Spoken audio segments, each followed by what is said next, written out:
100-150 साल पहले दो बुड्ढे किसी एक फंक्शन में मिले। कुछ भी फंक्शन था, शादी, भात, पूजा या कोई भी फंक्शन। दो बुड्ढे मिले।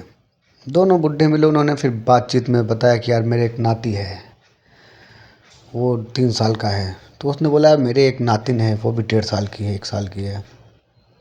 दोनों बुड्ढों ने वहीं लगे हाथ रिश्ता तय कर दिया। न लड़की देखने का झंझट, न लड़का देखने का झंझट।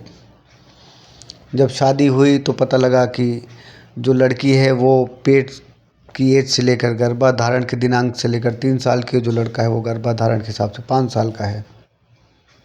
शादी हो गई। न गोरा देखा, न काला देखा, न भूरा देखा, न मटमैला देखा। निपटा दिए शादी। फिर समय थोड़ा सा परिवर्तित हुआ। परिवर्तित होने के बाद में फिर अब जो अपनी लड़की किसी के यहाँ दे रहा है तो उसकी अपनी फीलिंग्स के हिसाब से समाज उसमें क्या बीता होगा, कुछ घटनाएं रही होंगी जो समाज में दिखी होंगी, तो उसके कारण फिर लोगों ने ना जाके देखना चालू किया कि जिसके यहाँ हम अपनी बेटी की शादी कर रहे हैं उनका उठन बैठन, रहन सहन, परिवार कैसा है, क्या सिस्टम है उनका पूरा प्रॉपरली। और अक्सर शादियाँ ना होती थी तो जान पहचान के लोगों में होती थी, तो किसी न किसी से उनको उनके दूसरे के बारे में सारी चीज़ें मिल जाती थी कि वो कैसा है, क्या अच्छाइयाँ हैं, क्या बुराइयाँ हैं। तो कहानी कुछ ऐसे चल जाती थी। फिर समय थोड़ा परिवर्तित हुआ। फिर लड़के वाले भी जाके देखने लगे लड़कियाँ। तब थोड़ा एज, ये बाल विवाह बंद हो गया था उस समय के आसपास की बात है कि लड़के वाले भी जाके लड़की देखना चालू किए कि जिसके यहाँ से हमारी लड़की आ रही है वो उसका कहाँ है। उसमें वो पूछते थे तुम्हारा ननिहाल कहाँ है, तुम्हारे मामा का घर कहाँ है, ये कहाँ है, वो कहाँ है, ताकि उसकी जो मेंटेलिटी है वो किन लोगों से इन्फ्लुएंस हो सकती है, क्या है, उसके बारे में उनको जानकारी लग जाती थी। अभी फिर थोड़ा समय परिवर्तित हुआ कि ये 40-50 साल पहले की बात मैं बता रहा हूँ। 40 साल, हार्डली 40-45, 35-40 लड़के जाके देखने लगे लड़कियाँ परिवारों के साथ में कि नहीं नहीं, वो पिक्चरों को देख के उनके अंदर का खून, उनके अंदर का मर्द जागा। रे ये बुढ़े कौन होते हैं, परिवार वाले, माँ बाप या बुढ़े दादा दादी कौन होते हैं हमारी शादी का फैसला लेने वाले, हमारी शादी का फैसला तो हम ही लेंगे। तो भाई जाने लगे लड़कियां देखने, पसंद रिजेक्ट वहाँ से हुआ। फिर धीरे धीरे समय और परिवर्तित हुआ तो फिर हुआ कि भाई नंबर एक्सचेंज हुई कि भाई आप लोग बातचीत करके देख लो कि समझ में आए कि हाँ नहीं सही है या नहीं है। फिर समय परिवर्तित हुआ तो भी कुछ समय से ये लिव इन वाला कल्चर आ गया कि भाई तुम देखो, साथ रहो, टेस्ट ड्राइव लेकर एकदम बढ़िया से देख लो कि भाई गाड़ी माइलेज देती है नहीं देती है, झटके से लेकर मेंटल कंडीशन, एग्रेसिवनेस, सब कुछ ट्राई करो कि भाई वाइब्स मैच कर रही हैं कि नहीं कर रही हैं। फिर भाई धीरे धीरे उनमें से किसी की मैच हुई, किसी की नहीं हुई, तो उन्होंने अगला दरवाज़ा खटखटाया, फिर अगला दरवाज़ा खटखटाया। ऐसे दरवाज़ा खटखटाते खटखटाते कुछ तो दरवाजे घिस गए, कुछ हाथों में छाले पड़ गए, दरवाजे खटखटाते खटखटाते। तो इस तरह से ज़िंदगी बीत रही थी। लेकिन इसी ज़िंदगी, बीतती हुई ज़िंदगी परिवर्तनशील ज़िंदगी है ही, तो थोड़ा सा और परिवर्तन हुआ। परिवर्तन की एक घटना भी आपको बता दूं कि जैसे जो लोग लिव इन में रह लिए वो तो एक अलग जनरेशन, जो बेचारे लिव इन में नहीं रह पाए उनकी दास्तान थोड़ी सी मैं चर्चा कर लूँ कि भाई अभी उस ज़माने में वो लोग बॉयफ्रेंड, लड़की औरतें बॉयफ्रेंड बना रही है और लौंडे जो है वो गर्लफ्रेंड वगैरह शुगर डैडी बन के घूम रहे हैं। कहानी इस तरह से चल रही है। तभी की घटना है कि एक औरत ने अपने बॉयफ्रेंड को अपने साथ अपने पति के घर में शिफ्ट कर लिया। पति की मजबूरी कि वो रह रहा है साथ में, बोला नहीं मैं रहूँगा ही, छोड़ के जाऊँगा ही नहीं। पिक्चरों का ये है इम्पैक्ट दिमाग पर। तो अभी क्या सीन है उसमें कि पति जो है वो दिन पाली ड्यूटी करेगा और प्रेमी वो नाइट शिफ्ट ड्यूटी करेगा। और यहाँ पर जो थोड़ा सा मैं दिमाग में खटका, यार भाई ये तो चीज़ें हैं ना, लगती कहाँ, ये लगती हैं जैसे महानगरों में टैक्सी जो ड्राइवर्स होते हैं उनकी 2 शिफ्ट होती है। किस्त पे उन्होंने टैक्सी ली है तो किस्त भरने के लिए और सब चीज़ों के लिए ना वो 2 शिफ्ट चलवाते हैं, 1 शिफ्ट 2 शिफ्ट। तो अब उसमें भी यही सीन आ गया कि भाई 1-2 शिफ्ट हो गई। अब इसमें टैक्सी को मालूम है कि भाई एक ड्राइवर तो मेरा वो है जिसने ख़रीदा है, दूसरा ड्राइवर वो है जो कि ड्राइविंग अच्छी करता है या मेंटल कनेक्शन है, अच्छा है, एक्सेलरेट करता है, XYZ कुछ भी हो सकता है। तो इस तरीके से ये कहानी बन गई। अब क्या है, पकड़ी जा रही हैं, पीटी जा रही हैं, नए नए युग में जो बना रही हैं। कहीं बॉयफ्रेंड पिट रहा है, कहीं पति निपट रहा है, कहीं पत्नियां निपट जा रही हैं, पिट रही हैं, बेल्टों से मारी जा रही हैं, भरे सड़कों पे दौड़ा दौड़ा के वो निक्कर्स में घूम रही हैं मार खाते हुए। लड़कियां ही झगड़ रही हैं जिगोलों के लिए, पहले मैं करके।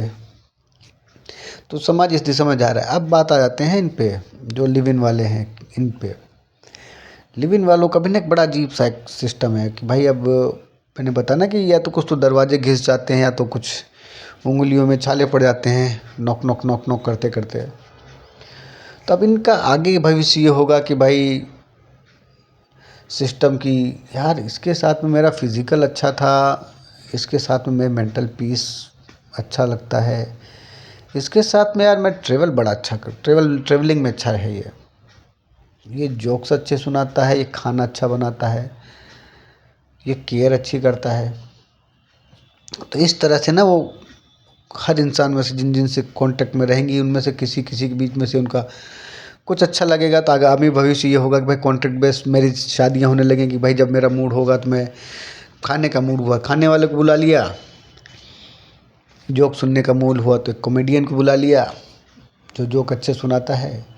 जब जैसा मूड फिर वैसे अपनी खिदमत करने के लिए बुला लिया, या वैसे बॉयफ्रेंड या रखे। और लौंडे भी एकदम फुल खाली, एक फ़ोन आएगा नहीं, नौकरी कहीं तेल लेने, तुरंत निकल लो भैया, पहुंच गए अपना खिदमत में।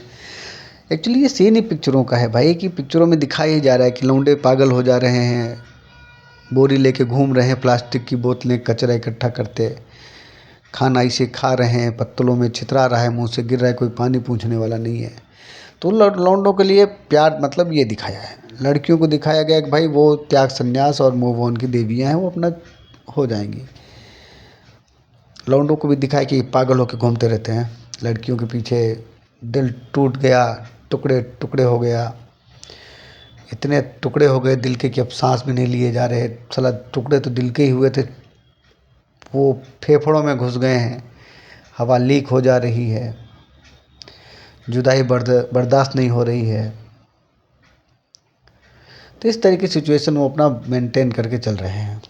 अब इनका आगामी भविष्य क्या होगा वो मेरे थोड़ा नज़रिए से देखना,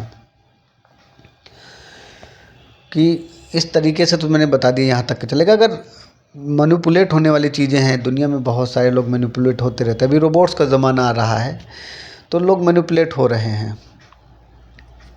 कोई वो गूटट्टी ध्रुव राठी कौन है, वो उसकी जब फीड आप सुन ले रहे हो, समझ ले रहे हो कि नहीं ऐसा ही बोल रहा है, कुछ आमरा कामरा है, ऐसे बहुत सारे लोग हैं। किन के नाम लूँ, बहुत सारे ऐसे लोग हैं कि जो इस तरीके के हैं, जिनकी फीड्स को नहीं सुना जाना चाहिए लेकिन फिर भी लोग सुन रहे हैं।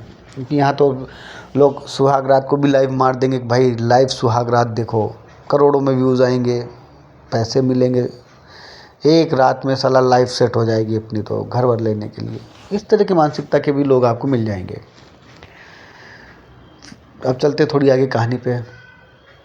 कहानी के आगे का शीर्षक ये जा रहा है कि भाई अब आगे क्या होगा। अभी रोबोट्स आ रहे हैं, टॉयज़ आ रहे हैं, तो रोबोट्स जो हैं वो प्रोग्राम्ड होंगे।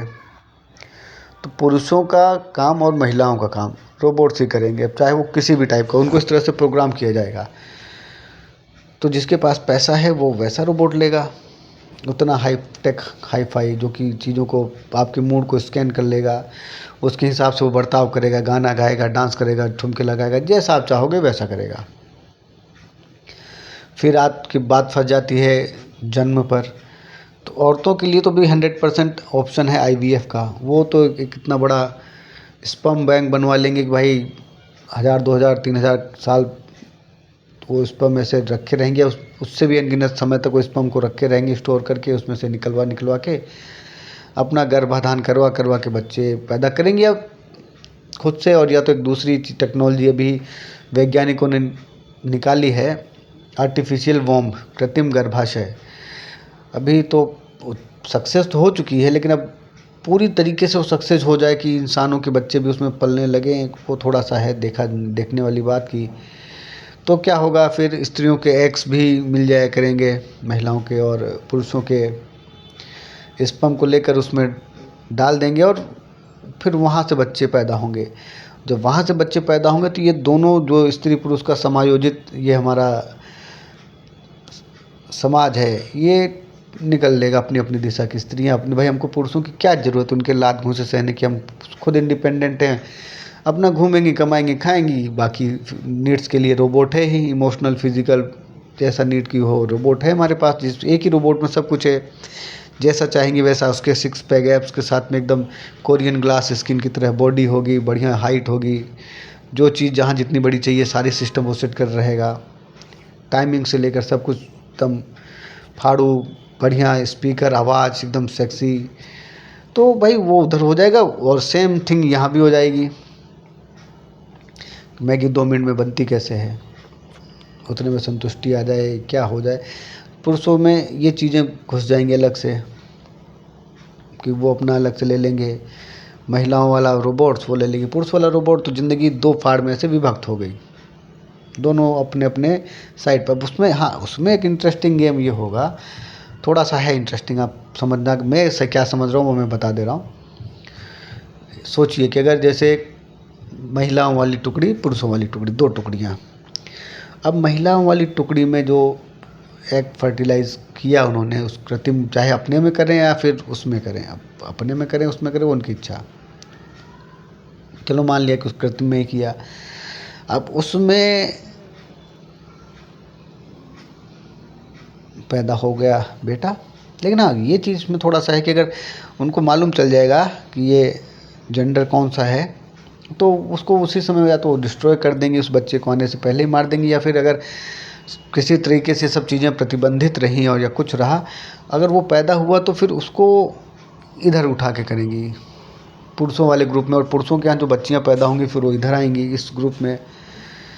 तो फिर एक पुरुष समाज अपना अलग, महिला समाज अलग। अब इसमें भी पता लगे जिस बंदे के, जिस लौंडे का वो स्पर्म था, जिसका डीएनए वो लौंडा है, वो निकल चुका है दुनिया से।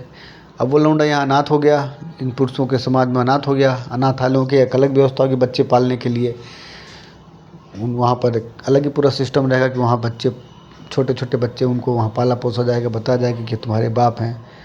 फिर बापों से मतलब ही क्या होगा, अंत तो गत्वा समय वो अपना वृद्धाश्रम का कर लेंगे, वो खाली इसलिए ताकि ये दुनिया से चलती रहे, रोबोट्स के ऊपर इंसानों का नियंत्रण रहे। हो सकता है एक समय आए कि रोबोट्स इंसानों के ऊपर नियंत्रण कर लें, उनको बना ले कैदी अलग अलग चीज़ों, अपने एडवेंचर्स के लिए। पता लगे कि एक रोबोट जिसकी वो तो हज़ारों साल उनकी उम्र, लाखों साल उनकी उम्र हो सकती है, उसने 1 लाख बच्चे क्रिएट किए खाली इसलिए कि उनको जो है मारना अच्छा लगेगा, उनको क्रश करना अच्छा लगेगा। तो कुछ भी हो सकता है, आगामी फ्यूचर कुछ भी हो सकता है। तो इस तरह से दुनिया आगे जा सकती है जहाँ पर सारी चीज़ें एकदम बिल्कुल ख़त्म हो सकती हैं। अब वो हमारे देश समाज को समझना है कि चीज़ों को किस तरीके से एक रखा जाए, कैसे एक रखा जाए, किस तरह के इन्फ्लुएंसर्स को बैन कर दिया जाए एकदम सोशल मीडिया से, ताकि वो जो कुछ हग रहे हैं उसको किसी के दिमाग अब्जॉर्व न कर पाएँ। क्योंकि देखो जो सोशल मीडिया पर आके हग रहे हैं, कुछ न कुछ तो महक उन दूसरे लोगों के दिमाग में जा ही रही है ना।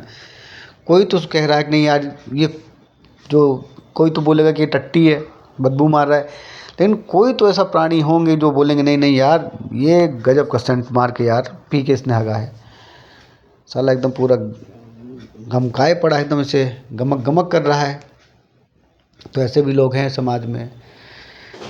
तो इस तरह के लोगों के हिसाब से भी चीज़ें होंगी। तो अब क्या करना है आगे वो देखा जाएगा, लेकिन अभी जहाँ जिस दिशा में समाज जा सकता है, जहाँ तक मैं सोच पाया आपको बताया।